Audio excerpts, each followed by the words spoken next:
Hello friends, welcome back to channel jobs files in Kannada. ಇವತ್ತಿನ ವಿಡಿಯೋದಲ್ಲಿ ನಾನು ಕರ್ನಾಟಕ ಸೇವಾ ಆಯೋಗದವರು ಗೆಜೆಟೆಡ್ ಪ್ರೊಬೇಷನರ್ ಹುದ್ದೆಗೆ ಅರ್ಜಿಯನ್ನು ಕರೆದಿದ್ದಾರೆ. ಅದರ ಬಗ್ಗೆ ಈ ವಿಡಿಯೋದಲ್ಲಿ ಮಾಹಿತಿಯನ್ನು ತಿಳಿಸ್ಕೊಡ್ತೀನಿ. ಅದಕ್ಕಿಂತ ಮೊದಲು ಯಾರೆಲ್ಲ ನನ್ನ ಚಾನಲ್ನ ಸಬ್ಸ್ಕ್ರೈಬ್ ಮಾಡ್ಕೊಳ್ಳಿಲ್ವೋ ಸಬ್ಸ್ಕ್ರೈಬ್ ಮಾಡ್ಕೊಳ್ಳಿ ಮತ್ತು ಪಕ್ಕದಲ್ಲಿರುವಂತಹ ಬೆಲ್ ಐಕಾನ್ ಏನಿದೆ ಇದರ ಮೇಲೆ ಕ್ಲಿಕ್ ಮಾಡಿ. ಇದರಿಂದ ನಾನು ಅಪ್ಡೇಟ್ ಮಾಡುವಂಥ ಜಾಬ್ನ ನೋಟಿಫಿಕೇಷನ್ ಮೊದಲು ನಿಮಗೆ ತಲುಪುತ್ತೆ ಅಂತ ಹೇಳ್ತಾ, ಕರ್ನಾಟಕ ಲೋಕಸೇವಾ ಆಯೋಗ ಅಧಿಸೂಚನೆ.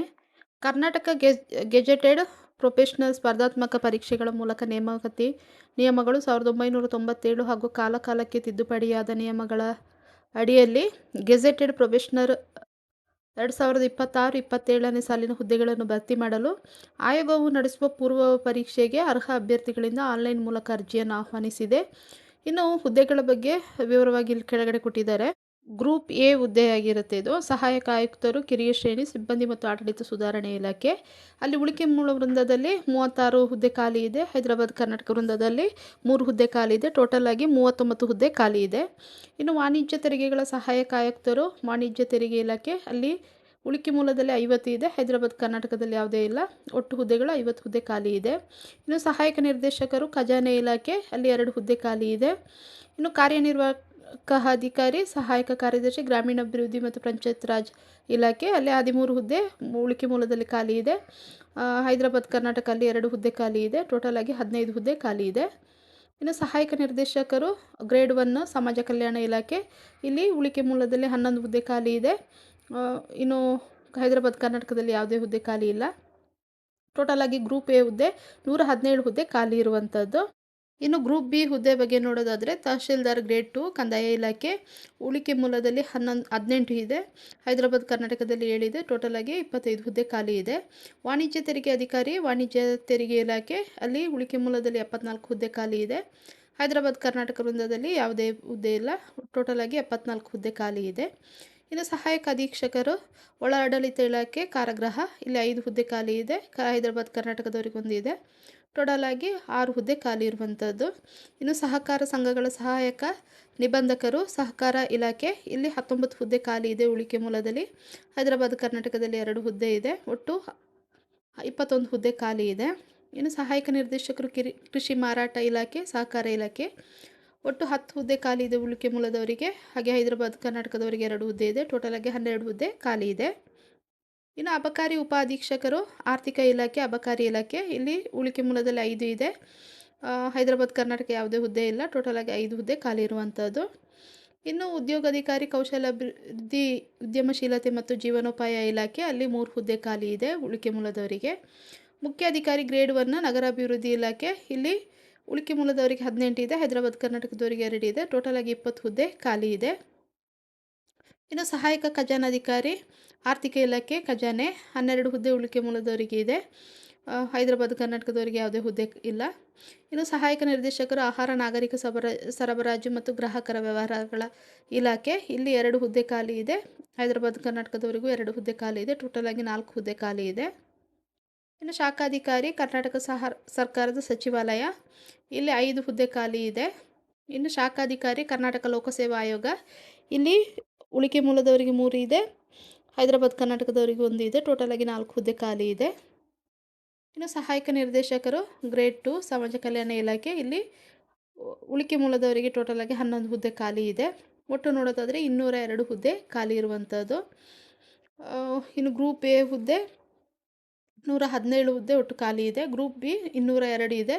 ಟೋಟಲ್ ಆಗಿ 319 ಹುದ್ದೆಗೆ ಅರ್ಜಿಯನ್ನು ಕರೆದಿರುವಂಥದ್ದು. ಇನ್ನು ಆಯ್ಕೆ ಪ್ರಕ್ರಿಯೆಗೆ ನಿಗದಿಪಡಿಸಿರುವ ಕಾಲಮಿತಿ ನೋಡೋದಾದರೆ, ಅರ್ಜಿ ಸಲ್ಲಿಸಲು ನಿಗದಿಪಡಿಸಿರುವ ಪ್ರಾರಂಭದ ದಿನಾಂಕ ನೋಡೋದಾದರೆ 1/8/2026 ಆಗಸ್ಟ್ 1ನೇ ತಾರೀಕಿಂದ ಅರ್ಜಿ ಸಲ್ಲಿಕೆಗೆ ಪ್ರಾರಂಭವಾಗಿದೆ. ಇನ್ನು ಅರ್ಜಿ ಸಲ್ಲಿಸಲು ಕೊನೆಯ ದಿನಾಂಕ 31/8/2026.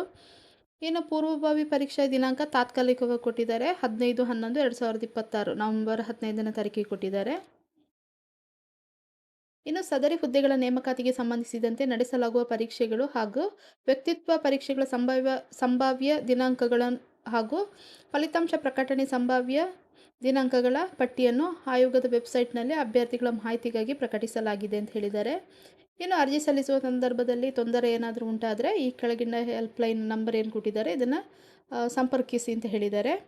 ಅಭ್ಯರ್ಥಿಗಳು ಕೊನೆಯ ದಿನಾಂಕದವರೆಗೆ ಕಾಯದೆ ಮುಂಚಿತವಾಗಿ ನಿಗದಿತ ಅವಧಿಯಲ್ಲಿ ಅರ್ಜಿಯನ್ನು ಸಲ್ಲಿಸತಕ್ಕದ್ದು. ಕೊನೆಯ ಗಳಿಗೆಯಲ್ಲಿ ಅರ್ಜಿ ಸಲ್ಲಿಸಲು ಹಾಗೂ ಶುಲ್ಕ ಪಾವತಿಸಲು ತಾಂತ್ರಿಕ ತೊಂದರೆ ಉಂಟಾದಲ್ಲಿ ಆಯೋಗವು ಜವಾಬ್ದಾರಿಯಾಗುವುದಿಲ್ಲ ಅಂತ ಹೇಳಿದ್ದಾರೆ. ಹಾಗಾಗಿ ಬೇಗನೆ ಅರ್ಜಿ ಸಲ್ಲಿಸಿ, ಕೊನೆಯ ದಿನಾಂಕ ತನಕ ವೇಟ್ ಮಾಡಬೇಡಿ. ಇನ್ನು ವಿಶೇಷ ಸೂಚನೆಗಳನ್ನೆಲ್ಲ ಕೊಟ್ಟಿದ್ದಾರೆ, ಇಲ್ಲಿ ನೋಡ್ಬೋದು. ಅಭ್ಯರ್ಥಿಗಳು ಅರ್ಜಿಯನ್ನು ಭರ್ತಿ ಮಾಡುವ ಮೊದಲು ಎಲ್ಲ ವಿವರಗಳನ್ನು ಓದಿ ಅರ್ಥೈಸಿಕೊಂಡು ಅನಂತರವೇ ತಮಗೆ ಅನ್ವಯವಾಗುವ ವಿವರಗಳನ್ನು ಭರ್ತಿ ಮಾಡತಕ್ಕದ್ದು ಅಂತ ಹೇಳಿದ್ದಾರೆ. ನೋಟಿಫಿಕೇಷನ್ನ ನೀಟಾಗಿ ಓದ್ಕೊಳ್ಳಿ, ಆಮೇಲೆ ಅಪ್ಲಿಕೇಶನನ್ನು ಹಾಕಿ. ಯಾಕೆಂತ ಹೇಳಿದರೆ, ಒಮ್ಮೆ ಅರ್ಜಿ ಸಲ್ಲಿಸಿದ ನಂತರ ಅರ್ಜಿಯಲ್ಲಿನ ವಿವರಗಳನ್ನು ತಿದ್ದುಪಡಿ ಅಥವಾ ಸೇರ್ಪಡೆ ಮಾಡುವಂತೆ ನೀಡುವ ಯಾವುದೇ ಮನವಿಗಳನ್ನು ಪುರಸ್ಕರಿಸಲಾಗುವುದಿಲ್ಲ ಅಂತ ಹೇಳಿದ್ದಾರೆ. ಇನ್ನು ಅಭ್ಯರ್ಥಿಗಳು ವಯೋಮಿತಿಗೆ, ವಿದ್ಯಾರ್ಹತೆಗೆ ಸಂಬಂಧಿಸಿದ ಪ್ರಮಾಣಪತ್ರಗಳನ್ನು ಹಾಗೂ ಅರ್ಜಿಯಲ್ಲಿ ಕೋರಿರುವ ಎಲ್ಲ ಮೀಸಲಾತಿ ಪ್ರಮಾಣಪತ್ರ, ಇತರೆ ಪ್ರಮಾಣಪತ್ರಗಳನ್ನು ಪೂರ್ವಭಾವಿ ಪರೀಕ್ಷೆಗೆ ಅರ್ಜಿ ಸಲ್ಲಿಸಲು ನಿಗದಿಪಡಿಸಿದ ಕೊನೆಯ ದಿನಾಂಕ ಏನಿದೆ ಅದರ ಒಳಗಡೆ ಇರುವಂತೆ, ಅಂದರೆ ಚಾಲ್ತಿಯಲ್ಲಿರುವಂತೆ ಈ ಅಧಿಸೂಚನೆ ಅನುಬಂಧ 2ರಲ್ಲಿ ಸೂಚಿಸಿರುವ ನಮೂನೆಯಲ್ಲೇ ಕಡ್ಡಾಯವಾಗಿ ತಮ್ಮ ಹೆಸರಿನಲ್ಲಿಯೇ ಪಡೆದಿಟ್ಟುಕೊಂಡಿರಬೇಕು. ಸದರಿ ದಾಖಲೆಗಳನ್ನು ಅರ್ಜಿ ಸಲ್ಲಿಸುವಾಗ ಅಪ್ಲೋಡ್ ಮಾಡತಕ್ಕದ್ದು. ದಾಖಲೆಗಳು ಸ್ಪಷ್ಟವಾಗಿರಬೇಕು. ತಪ್ಪಿದ್ದಲ್ಲಿ ಅವರ ಮೀಸಲಾತಿ ಅಭ್ಯರ್ಥಿತ್ವವನ್ನು ತಿರಸ್ಕರಿಸಲಾಗುವುದು ಅಂತ ಹೇಳಿದ್ದಾರೆ. ಅರ್ಜಿ ಸಲ್ಲಿಸುವ ಸಮಯದಲ್ಲಿ ಮೀಸಲಾತಿಯನ್ನು ಕೋರದೆ ತದನಂತರದಲ್ಲಿ ಮೀಸಲಾತಿಯನ್ನು ಪರಿಗಣಿಸುವಂತೆ ಕೋರಿ ಸಲ್ಲಿಸುವ ಮನವಿ ಅಥವಾ ದಾಖಲೆಗಳನ್ನು ಪರಿಗಣಿಸಲಾಗುವುದಿಲ್ಲ ಅಂತ ಹೇಳಿದ್ದಾರೆ.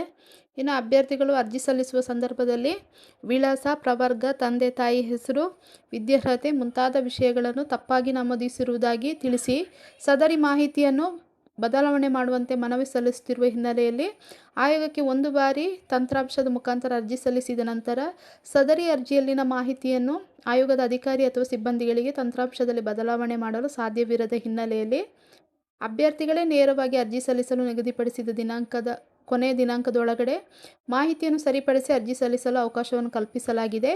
ಈ ಸಂಬಂಧ ತದನಂತರ ಸಲ್ಲಿಸಲಾಗುವ ಯಾವುದೇ ಕೋರಿಕೆ, ಮನವಿಗಳನ್ನು ಆಯೋಗದಿಂದ ಪುರಸ್ಕರಿಸಲಾಗುವುದಿಲ್ಲ ಅಂತ ಹೇಳಿದ್ದಾರೆ. ಹಾಗಾಗಿ ಅಪ್ಲಿಕೇಶನ್ ಹಾಕುವಾಗ ನೀಟಾಗಿ ನೋಡಿಕೊಂಡು ಅಪ್ಲಿಕೇಶನನ್ನು ಹಾಕಿ. ನಿಮ್ಮದೇನಾದರೂ ಡಾಕ್ಯುಮೆಂಟ್ ಏನಾದರೂ ಕರೆಕ್ಟಾಗಿಲ್ಲ ಅಂದರೆ ಅದನ್ನು ಸರಿಪಡಿಸ್ಕೊಂಡು ಅರ್ಜಿಯನ್ನು ಸಲ್ಲಿಸಿ. ಇನ್ನಿಲ್ಲಿ ಅರ್ಜಿ ಸಲ್ಲಿಸುವ ಹಂತಗಳನ್ನು ಕೊಟ್ಟಿದ್ದಾರೆ. ನಾನು ಇದನ್ನು ಎಕ್ಸ್ಪ್ಲೇನ್ ಮಾಡ್ತಾ ಇಲ್ಲ, ನೀವೇ ನೋಡ್ಕೊಳ್ಳಿ, ನೋಟಿಫಿಕೇಷನ್ ಓದ್ಕೊಳ್ಳಿ. ಇಲ್ಲಿ ಮೈನು ಏನು ಬೇಕು ಅದನ್ನು ಮಾತ್ರ ನಾನಿಲ್ಲಿ ಎಕ್ಸ್ಪ್ಲೇನ್ ಮಾಡ್ತೇನೆ.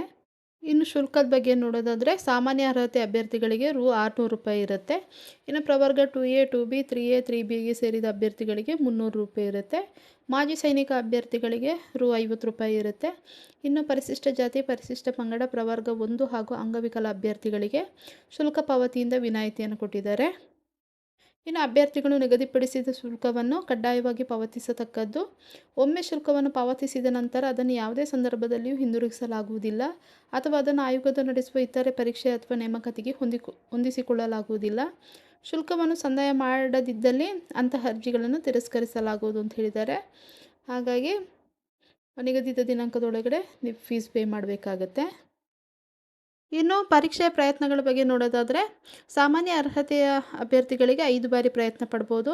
ಇನ್ನು ಪ್ರವರ್ಗ 1 ಮತ್ತು ಪ್ರವರ್ಗ 2A, 2B, 3A, 3B ಅವರಿಗೆ 7 ಬಾರಿ ಪ್ರಯತ್ನ ಪಡ್ಬೋದು. ಇನ್ನು ಪರಿಶಿಷ್ಟ ಜಾತಿ, ಪರಿಶಿಷ್ಟ ಪಂಗಡದ ಅಭ್ಯರ್ಥಿಗಳಿಗೆ ಪ್ರಯತ್ನಗಳ ಮಿತಿ ಇರುವುದಿಲ್ಲ ಅಂತ ಹೇಳಿದ್ದಾರೆ. ಪೂರ್ವಭಾವಿ ಪರೀಕ್ಷೆಯ ಪ್ರತಿಯೊಂದು ಪ್ರಯತ್ನವನ್ನು ಒಂದು ಅವಕಾಶವೆಂದು ಪರಿಗಣಿಸಲಾಗುವುದು. ನಿಗದಿತ ಪ್ರಯತ್ನಗಳ ಮಿತಿಯನ್ನು ಮೀರಿದಲ್ಲಿ ಅಭ್ಯರ್ಥಿತ್ವವನ್ನು ರದ್ದುಗೊಳಿಸಲಾಗುವುದು ಅಂತ ಹೇಳಿದ್ದಾರೆ.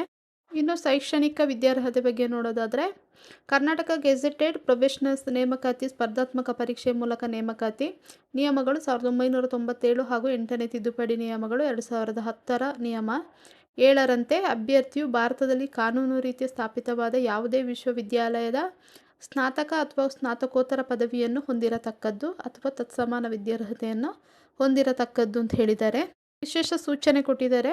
ಪೂರ್ವ ಪರೀಕ್ಷೆಗೆ ಅರ್ಜಿ ಸಲ್ಲಿಸಲು ನಿಗದಿಪಡಿಸಿದ ಕೊನೆಯ ದಿನಾಂಕದಂದು ನಿಗದಿತ ವಿದ್ಯಾರ್ಹತೆ ಅಂತಿಮ ವರ್ಷದಲ್ಲಿ ಅಥವಾ ಸೆಮಿಸ್ಟರ್ನಲ್ಲಿ ವ್ಯಾಸಂಗ ಮಾಡುತ್ತಿರುವ ಅಭ್ಯರ್ಥಿಗಳ ಫಲಿತಾಂಶ ಒಂದು ವೇಳೆ ಪ್ರಕಟವಾಗಿರದಿದ್ದಲ್ಲಿ ಮುಖ್ಯ ಪರೀಕ್ಷೆಗೆ ಅರ್ಜಿ ಸಲ್ಲಿಸಲು ನಿಗದಿಪಡಿಸಿರುವ ಕೊನೆಯ ದಿನಾಂಕದೊಳಗೆ ಸಂಬಂಧಿಸಿದ ವಿದ್ಯಾರ್ಹತೆ ಪರೀಕ್ಷೆಯನ್ನು ಪಾಸ್ ಮಾಡಿರುವ ಬಗ್ಗೆ ಅಂತರ್ಜಾಲದಿಂದ ಡೌನ್ಲೋಡ್ ಮಾಡಿಕೊಂಡಿರುವ ರಿಸಲ್ಟ್ ಶೀಟ್ ಅಥವಾ ಅಂಕಪಟ್ಟಿಯನ್ನು ಕಂಟ್ರೋಲರ್ ಅಥವಾ ರಿಜಿಸ್ಟ್ರಾರ್ರಿಂದ ದೃಢೀಕರಿಸಿ ಅಟೆಸ್ಟೆಡ್ ಒದಗಿಸತಕ್ಕದ್ದು. ತಪ್ಪಿದಲ್ಲಿ ವಿದ್ಯಾರ್ಹತೆ ಹಾಗೂ ಅಭ್ಯರ್ಥಿತ್ವವನ್ನು ತಿರಸ್ಕರಿಸಲಾಗುವುದು ಅಂತ ಹೇಳಿದ್ದಾರೆ. ಸ್ಪರ್ಧಾತ್ಮಕ ಪರೀಕ್ಷಾ ಕೇಂದ್ರ ನೋಡೋದಾದರೆ, ಸ್ಪರ್ಧಾತ್ಮಕ ಪರೀಕ್ಷೆಗಳನ್ನು ಆಯೋಗದಿಂದ ನಿಗದಿಪಡಿಸುವ ಯಾವುದೇ ಕೇಂದ್ರದ ಸ್ಥಳದಲ್ಲಿ ನಡೆಸಲಾಗುವುದು ಅಂತ ಹೇಳಿದ್ದಾರೆ. ವಯೋಮಿತಿ ಅರ್ಜಿ ಸಲ್ಲಿಸಲು ನಿಗದಿಪಡಿಸಿದ ಕೊನೆಯ ದಿನಾಂಕದಂದು ಈ ಕೆಳಕಂಡ ಕನಿಷ್ಠ ವಯೋಮಿತಿಯನ್ನು ಹೊಂದಿರಬೇಕು ಹಾಗೂ ಗರಿಷ್ಠ ವಯೋಮಿತಿಯನ್ನು ಮೀರಿರಬಾರ್ದು ಅಂತ ಹೇಳಿದ್ದಾರೆ. ಸಾಮಾನ್ಯ ಅರ್ಹತೆ ಅಭ್ಯರ್ಥಿಗಳಿಗೆ 40 ವರ್ಷಗಳು, ಪ್ರವರ್ಗ 2A 2B 3A 3B ಅಭ್ಯರ್ಥಿಗಳಿಗೆ 43 ವರ್ಷಗಳು, ಪರಿಶಿಷ್ಟ ಜಾತಿ ಪರಿಶಿಷ್ಟ ಪಂಗಡ ಮತ್ತು ಪ್ರವರ್ಗ 1 ಅಭ್ಯರ್ಥಿಗಳಿಗೆ 45 ವರ್ಷ ಮೀರಿರಬಾರ್ದು.